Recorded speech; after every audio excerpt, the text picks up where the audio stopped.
अस्सलामुअलैकुम। आज past continuous tense की बात करेंगे। जिस तरह लास्ट टाइम हमने इज एम आर लगाया था प्रेजेंट कंटिन्यूस टेंस के पैसिव में, इस तरह आज हम वॉज वर्ड लगाएंगे पास्ट कंटिन्यूस टेंस के पैसिव में।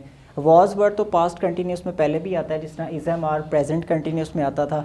तो हम इसका पैसिव बनाने में जो एडिशनली चीज़ ऐड करने जा रहे हैं वो बीइंग का लफ्ज़ है।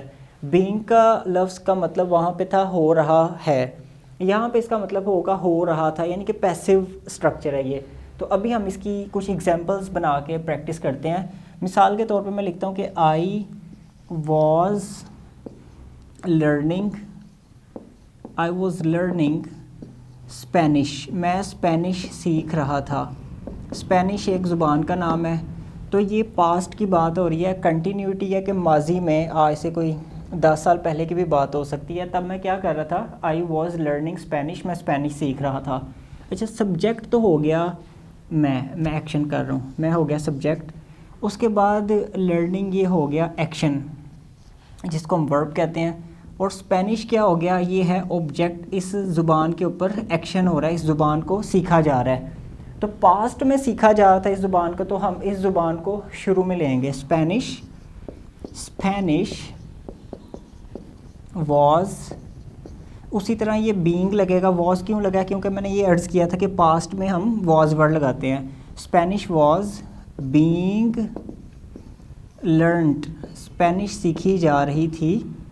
किससे सीखी जा रही थी, बाय मी, मेरे ज़रिए सीखी जा रही थी। यानी कि इन अदर वर्ड के स्पेनिश मैं सीख रहा था। तो मैंने अपने आप को जब उठा के एंड पे लेके गया, बाय मी लगाया, तो ये आई मी में बदल गया उसी तरह। और इस लर्निंग की थर्ड फॉर्म हमने लगाई लर्नड, और उसके बाद वॉज बीइंग को हमने लगाया। और मैंने लास्ट टाइम जब अर्ज किया था, ये बीइंग ने इस वर्ब के साथ आना है। अगर हम इसको क्वेश्चन में शिफ्ट करते हैं तो फिर इसका पैसिव कैसे बनेगा, वो भी बिल्कुल ऐसे ही बनेगा। हम पहले यहाँ पे क्वेश्चन लिखते हैं, इसी को हम क्वेश्चन में शिफ्ट कर लेते हैं। वॉज आई लर्निंग स्पेनिश, क्या मैं स्पेनिश सीख रहा था, या मैं किसी से पूछ रहा हूँ कि क्या मैं स्पेनिश सीख रहा था। तो कोई बंदा कहता है जी yes you were learning Spanish, इसका जवाब तो हो जाएगा ना कि चलें आप हाँ सीख रहे थे आप। लेकिन हमने इसको पैसिव स्ट्रक्चर के अंदर इस सवाल को पूछना है। जैसे वॉज आई लर्निंग स्पेनिश है, क्या मैं स्पेनिश सीख रहा था। तो अगर मैं इसको उलट करके पूछूं क्या स्पेनिश मुझसे सीखी जा रही थी, तब वो बंदा जवाब कैसे देगा, उसको भी हम देखेंगे। अभी पहले हम इसका पैसिव इसको कन्वर्ट करते हैं। was Spanish being learnt by me, क्या स्पेनिश मुझसे सीखी जा रही थी। अभी स्ट्रक्चर को ज़रा आपने बड़े ध्यान से देख लेना है। आई जो था ये ऑब्जेक्ट बन गया, आगे चला गया, ये इधर आ गया बाय मी। उसके बाद स्पेनिश चूँकि ऑब्जेक्ट था पहले, ये आ गया शुरू में। तो बात चूँकि क्वेश्चन की हो रही है, तो ये शुरू में आने से पहले भी, इससे भी पहले ये वॉज वर्ब में से कोई चीज़ आएगी जो इसको क्वेश्चन में शिफ्ट करेगी। वॉज स्पेनिश, ये तो मैंने अर्ज किया था कि इसने इसके साथ ही जुड़े होना, इधर आई है या वी है या ही है या शी है, उसने जुड़ना है इस वॉज वर्ब के साथ। अब इस बीइंग ने जुड़ना है इसके साथ। यानी कि स्ट्रक्चर में स्टूडेंट्स गलती क्या करते हैं, स्टूडेंट्स ये करते हैं was being Spanish learned by me, वो इस बीइंग को इस वॉज के साथ जोड़ देते हैं। मैक्सिमम एग्जांपल्स इस तरह की नज़र आती हैं। लेकिन आपने इस वॉज को इस सब्जेक्ट के साथ जोड़ना है, यानी कि ये सब्जेक्ट बन गया, पहले ये ऑब्जेक्ट था, यानी कि सब्जेक्ट की तरह हम इसको डील कर रहे हैं। Was Spanish being learned by me, क्या मुझसे स्पेनिश सीखी जा रही थी। हम एक आध और एग्जांपल करते हैं ताकि बात मज़ीद क्लियर हो जाए। हम व्हाट का एक क्वेश्चन लेते हैं, व्हाट वॉज बीइंग लर्नड, क्या सीखा जा रहा था। यहाँ से अब हमने स्पेनिश को उड़ा दिया। स्पेनिश को क्यों उड़ा दिया, क्योंकि स्पेनिश के बारे में तो हम जानना चाह रहे हैं, तो ऑब्जेक्ट ऑटोमेटिकली इसमें से उड़ गया है। तो अगर हम किसी और बंदे को ऐड करना चाहते हैं, हम इस क्वेश्चन को ऐसे लिखते हैं, पहले हम इसका आंसर लिखते हैं ताकि बात मज़ीद क्लियर हो जाए। इसका आंसर सिर्फ इतना होगा, सिर्फ इतना होगा। व्हाट वाज बीइंग लर्नड, क्या सीखा जा रहा था। तो आप इसको कहें इंग्लिश हम लिखें या स्पेनिश लिखें या जर्मन लिखें या उर्दू लिखें, हम यहाँ पे लिखते हैं ये उर्दू लिख लेते हैं। Urdu was being learned, Urdu सीखी जा रही थी। यहाँ पे बात कंप्लीट हो गई है, ये इसका आंसर हो गया।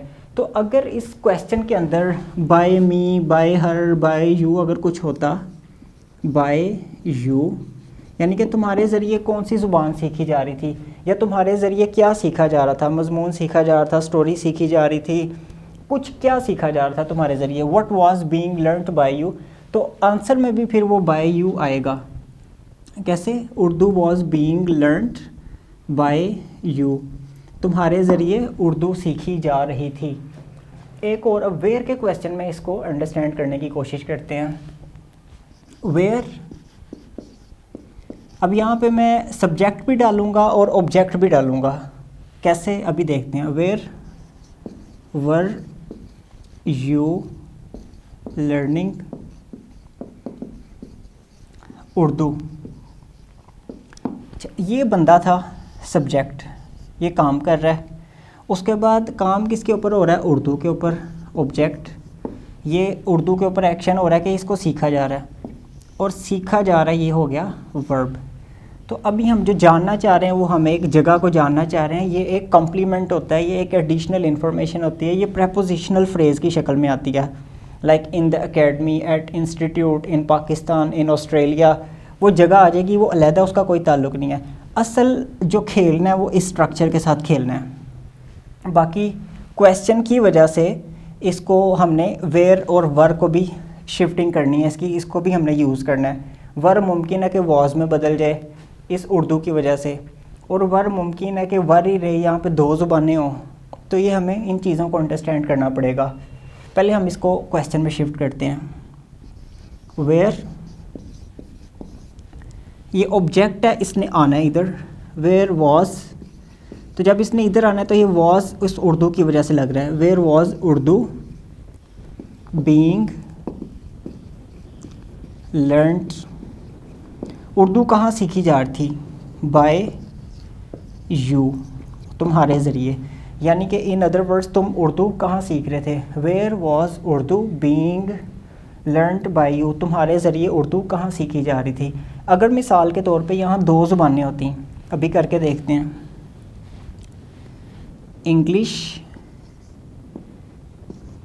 इंग्लिश एंड उर्दू, ये मैंने शॉर्टकट लिख लिया। Where English and Urdu being learned by you.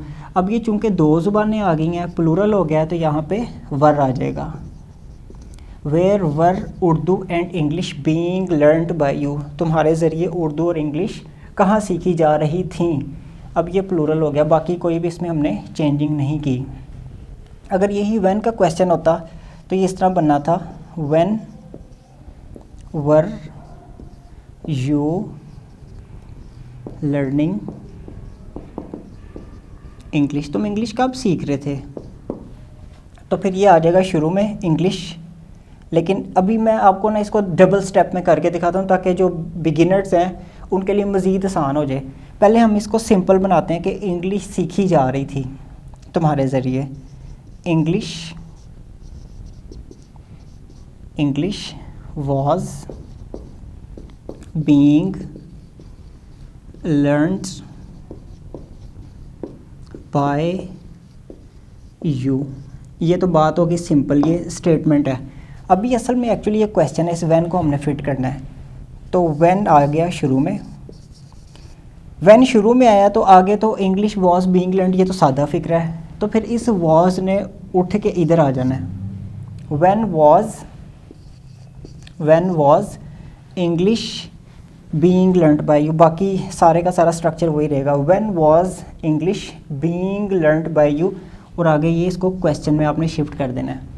ये उम्मीद करता हूँ कि ये आपको ये वाला तरीका आसान लगा होगा कि पहले आपने सादा बना लिया, उस सादे के बाद आपने व्हेन, वेयर, वाई, व्हाट जो भी था वो शुरू में लगाया, और यहाँ पे जो वॉज वर्ड था उसको उठा के आपने इसके साथ शिफ्ट कर दिया। ये मुझे लग रहा है कि ये कुछ थोड़ा सा तरीका आसान है।